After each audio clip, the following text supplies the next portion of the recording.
Hi, welcome back to Focal Point AFR Talk. Number to call, 888-589-8840. We've got a new question up at the Focal Point page, Focal Point Facebook page. Do you think that soldiers ought to be allowed to carry weapons on base for their own defense? We're going to talk about that in connection with this Fort Hood shooting, this terrible, terrible tragedy. Once again, a gun-free zone. Human beings, it's just a shooting gallery for the bad guy with a gun, because these are people that are trained in the use of firearms and they cannot carry weapons in their own defense. Criminally, they are trained to use guns. They know how to use guns. That's why they're in the military. It's part of their training to learn how to use guns. And they're not allowed to carry them on a base, so it just becomes a human shooting gallery. And that's what happened at Fort Hood. This guy apparently had mental health issues, post-traumatic stress disorder, whatever, amped up on Ambien. Who knows what the deal was. But obviously a guy that was unbalanced and went off and killed people and injured a whole bunch more. And there was nobody there in a position to be able to defend themselves on the base. So that's the question. Go to the Focal Point Facebook page. Answer the question. I'm going to get to a little more details on that here in just a second. Now, Sarah Palin, clip number 3, Sarah Palin went on the Tonight Show last night, did a little skit with Jimmy Fallon in which they poked fun at Barack Obama. Now, if you're watching this on television or you're watching video on audio and video streaming, you'll be able to see some of the video here. The audio you'll miss a little bit because there's one scene where Barack Obama suddenly shows up on the left-hand side of the screen, and through the NSA, he's eavesdropping on Vladimir Putin's conversation with Sarah Palin, and he looks embarrassed and all that kind of stuff. So you miss a little bit of that, but they're poking fun at Barack Obama. And I think what's significant about this is, Sarah Palin is the most demonized, vilified Republican on the planet. And I want you to listen. She's on the Tonight Show. So this is going to typically be people who lean to the left. They're kind of hip. They're young. They're trendy. They think they're the crowd of what's happening now and all that business. And I want you to listen to the response that Sarah Palin gets. I mean, people, not everybody is buying the bills that's being dispensed by the mainstream media, who is trying to tell us how we're supposed to think about all of our political officials. So anyway, here is Vladimir Putin, being played by Jimmy Fallon, having a conversation with Sarah Palin. What are you doing calling me? Well, I heard that back in 2008 you predicted that I would invade Ukraine. Is this true? You betcha, Vlad. Now, my advice to you would be you get those troops out of Ukraine right now. Whoa, hey, Captain Buzzkill. wait, I hear breathing on other end of phone. That's weird. I hear it too. Maybe it's NSA spying on us. And there's Barack Obama eavesdropping. I need to pick up more vodka from store. If only I had a neighbor who could bring me new bottle. Well, actually, Alaska's not that far from Russia. Hold on a second, okay? Hold on. Sure.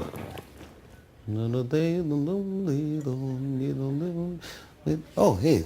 Nice to see you. Actually, Alaska really is close to Russia. Maybe I should invade.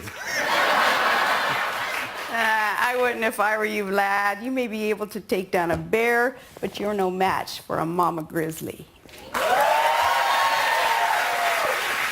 I mean, that's kind of a cute little skit, but what was amazing to me was the thunderous reaction that Sarah Palin got. This is a woman that has been relentlessly demonized and vilified by the left, and here they are. They love her. They know she's a good sport. They know that she's smart. They know that she's attractive. They know that she's intelligent, and they, they're seeing through some of the hype. Now, back to the Fort Hood thing. There are rules now about carrying weapons on base. You can't carry weapons on a military base. And this, by the way, goes back to Bush 1. You cannot blame this on Bill Clinton. You cannot blame this on George Bush. You cannot blame this on Barack Obama. I'm laying the blame squarely where it belongs on Bush 1. 1992 is when this policy went into effect. That's George Herbert Walker Bush. This is on his doorstep. He's responsible for this. He signed off on this deal. And then you had the shooting in 2009 at Fort Hood, same place. And the reaction of the military, now you've got Obama in charge of things, the reaction of the military was to expand the restrictions on personal weapons. In other words, you got 31 people are shot, 14 are killed, 45 total shot, 31 injured, 14 dead, 15 if you count the baby, and I do. And they had no capacity to defend themselves. They're soldiers. They're in uniform. They have no capacity to defend themselves because they have to. Their weapons are locked up, and the ammunition is locked up. If they want to even go to the range to practice, they got to get their weapons from one place, and they got to get the ammunition from another place. And in the meantime, they are just sitting ducks. They've turned Fort Hood into a human shooting gallery. I mean, to me, it's obscene. I cannot tell you how agitated I am about this. People are dead because of what I think is an idiotic policy that deprives soldiers of the ability to defend themselves. And we know, as a matter of fact, that Muslims are targeting our military bases. We've got that story. Well, let's play the clip from Representative McCall. Representative McCall is on the Homeland Security Committee for the House of Representatives. So he's up to speed on Homeland Security, the threat from Islam and all that. And he's talking about this policy that does not allow soldiers to carry arms for their own protection. In fact, this guy committed suicide when he was finally stood down. I don't know if it was a military MP or whether it was a civilian security, and it was a woman. And that's what stopped the Fort Hood shooter back in 2009. And to me, ladies and gentlemen, to me, this is another obscenity. This is another obscenity that we are expecting women to expose themselves to lethal risk to protect the men in our military. To me, that is an obscenity. God has designed men with the strength, designed them to take the risks, to put their bodies in harm's way, to surrender their lives, to lay down their lives for the women and children in their world, not the other way around. So I find that obscene. I mean, the woman at Fort Hood, and she was a heroine. I'm not taking anything away from her whatsoever. Please don't misunderstand me. She was a heroine, but she got shot up for her trouble. She's recovered, but I think she suffered 3 or 4 bullet wounds. Never should have happened. That should have been a guy there taking the bullet for her. That's the way we do things in a Christian country, in a military, in a Christian country. And it was a woman here when she drew down on him. That's when he put the gun to his head and killed himself. And here's Representative McCall talking about what I think is this idiotic, insane, lunatic policy where the very people in our nation who have the most experience, the most training in the use of firearms are not allowed to carry them for their own protection. Let's listen. I personally think if you're trained for combat, you ought to be able to carry a weapon. I think now that this is the deal, Megan, is that Al-Qaeda and terrorists and jihadists are targeting our military bases. That is a fact.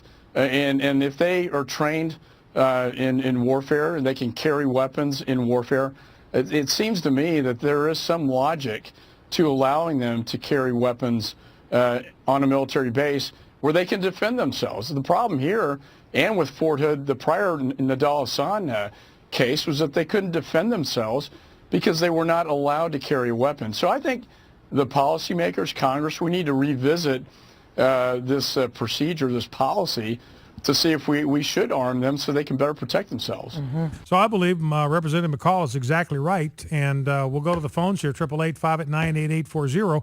We had this story earlier in the week where the FBI was saying, look, there is an ex-Army recruit. He just became ex-Army. He was recruited on March 20. He was scheduled to start basic training on Monday, April 7. And then they found out that he goes by the name of Mohammed Abdullah Hassan. His Christian name is Booker. He converted to Islam, and now he goes by Mohammed Abdullah Hassan. But all of the alerts and the public memos that were sent out by the FBI, they all used his Christian name of Booker. He doesn't go by that name. I mean, it's like they're so politically correct. And then they you got to be on the lookout for this guy because they found out that he had publicly threatened to carry out jihad against military installations. That was his target. His target was United States military bases. His name is Mohammed Abdullah Hassan. Somebody found his Facebook page over and over again. He talks about his desire to be a martyr for Allah.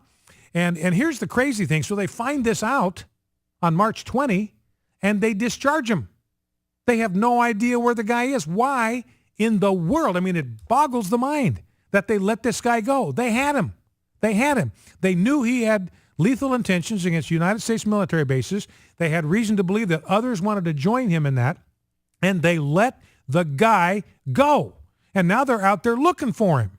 But they will not send out a picture. They won't even tell people how are people supposed to know who to look for? We still don't know what this guy looks like. We don't know how old he is. It's just crazy. This political correctness stuff is just kind of completely, in my judgment, out of control. Well, let's go to the phones. Let's go to Kevin in Donaldson, Arkansas. Kevin, welcome. What's on your mind? Hello, Brian. Hey. When you're talking about this TV thing, it made me think. When I was a boy, there was a group of people. I'm not one of them, but it was the United Pentecostals over in East Texas, and that they used to say, you can tell where the devil lives in your community because his tail hangs out on the rooftop. Do you remember that? They were talking about the TV antenna. Uh-huh, yeah. And back then, they were showing Andy Griffith, and but perhaps I can't think of a single influence on our society that has been as detrimental to the Christian way of life as television has been. So perhaps they had a point there. Yeah.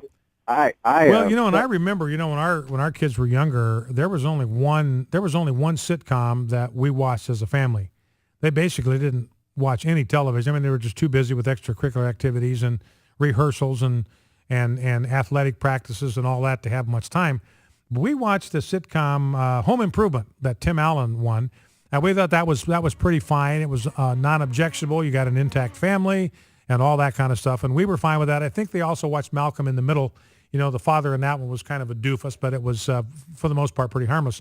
But, you're exactly right. Finding something that is safe to watch, virtually impossible.